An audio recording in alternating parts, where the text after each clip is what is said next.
afternoon, fellow YouTubers and do-it-yourselfers. I've got a vehicle in the, halfway in the garage today. It's a 2007 Chevrolet Uplander. It needs a starter. So I can't really seem to find a video on YouTube of this, but it doesn't seem too difficult. So I'll figure I'll go ahead and put one up and help you all out. Okay, so I want to always compare the part before I put it under there. I'll let you see what I have, make sure I have what I have. So there's two battery wires attached here. There's one long bolt that goes through here, and then one short bolt that goes here, which I will let you know if they're 10s or 13s when I get down there. It's on the front side,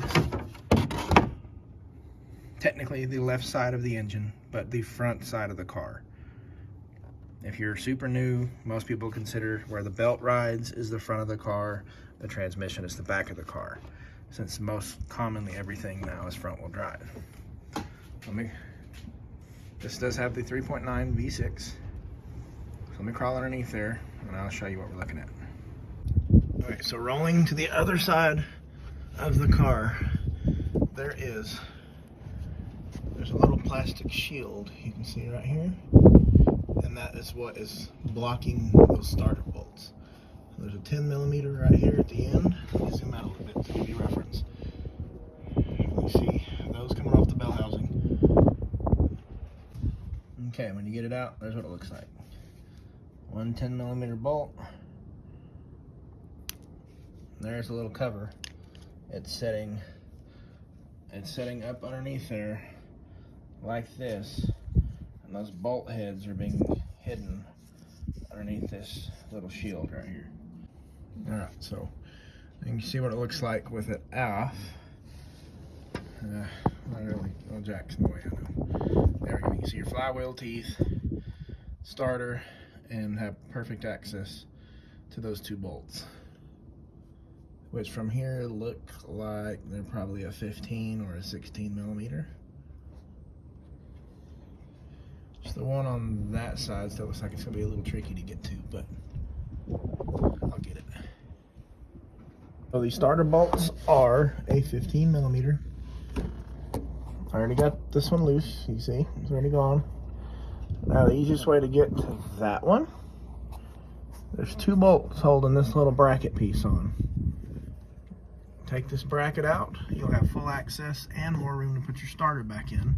Then once the starter's back on, put that little bracket in place. It may make the engine or transmission sag a little bit, but if you got a good jack, it won't be a problem. Okay, so there's your three 15mm bolts and that bracket out of the way. You see, it gives you full access to that last starter bolt. So as soon as we pull that bolt out, the starter's will be ready to come down. Alright, so we got the starter hanging. Like I said at the beginning of the video, make sure you disconnect the battery, because if you touch that to the body or the engine, it's going to arc, can damage stuff, and might spook you a little. So, need to take, looks like it's a 13. Take that 13 nut off, and then the starter will drop, and then we'll put those battery wires on the new starter, put it back up in there, put all our bolts and brackets back together, and we'll be done. I would say time on this for someone experienced is probably about 20 to 30 minutes. If you're more on the green side, you should be able to knock this out in about an hour to an hour and a half without a ton of distractions and having all the tools that you need.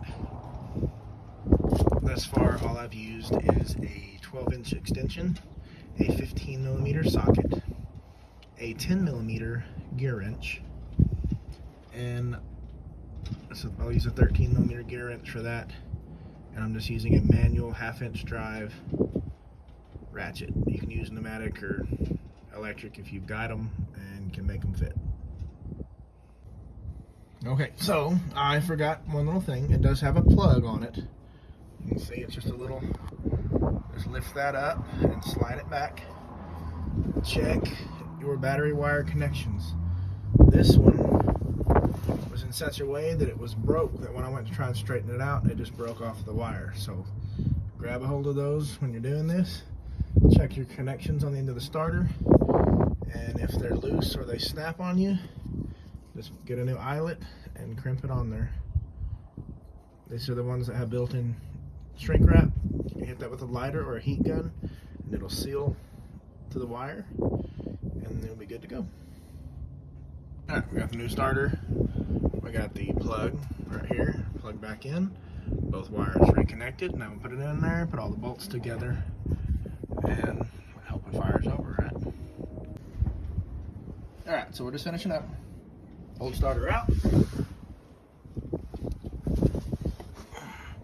Shiny new starter in. Let's come around here and see if it starts for us.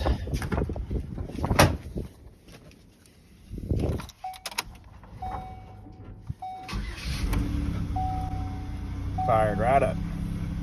So there is the replacement steps and tools needed for a starter replacement on a General Motors 3.9 liter engine.